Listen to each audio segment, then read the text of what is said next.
My father is singing.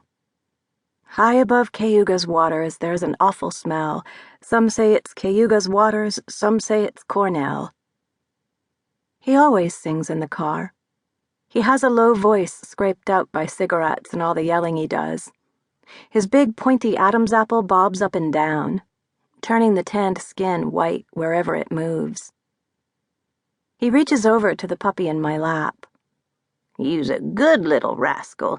Yes, you is," he says in his dog voice, a happy, hopeful voice he doesn't use much on people. The puppy was a surprise for my 11th birthday, which was yesterday. I chose the ugliest one in the shop.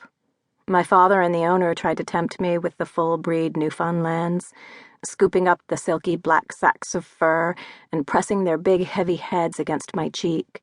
But I held fast. A dog like that would make leaving even harder. I pushed them away and pointed to the $25 wire-haired mutt that had been in the corner cage since winter. My father dropped the last Newfoundland back in its bed of shavings. "Well, it's her birthday," he said slowly, with all the bitterness of a boy whose birthday it was not. He didn't speak to me again until we got into the car.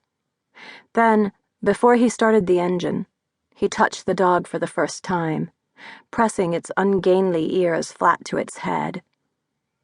"I'm not saying you's not ugly, because you is ugly, but you's a keeper. From the halls of Montezuma," he sings out to the granite boulders that line the highway home, "to the shores of Tripoli." We have both forgotten about Project Genesis.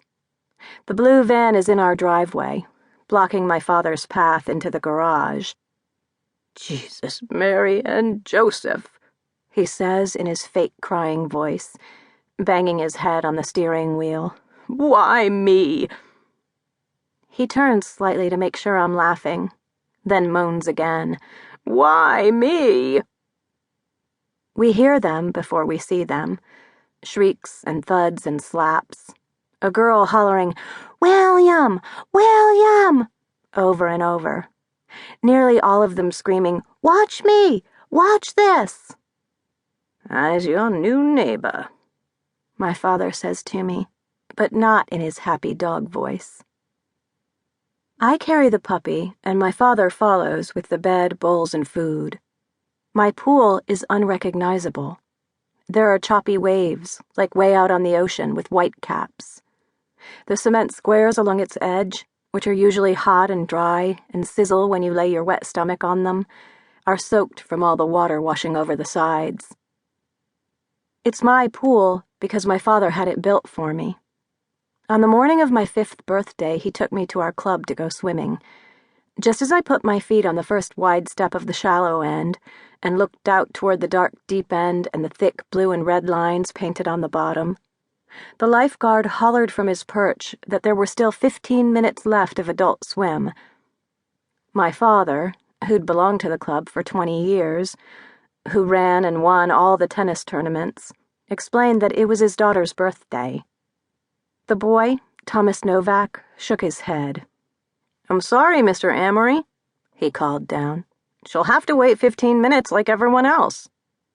My father laughed his "you're a moron" laugh. "But there's no one in the pool." "I'm sorry. It's the rules." "You know what?" my father said, his neck blotching purple. "I'm going home and building my own pool.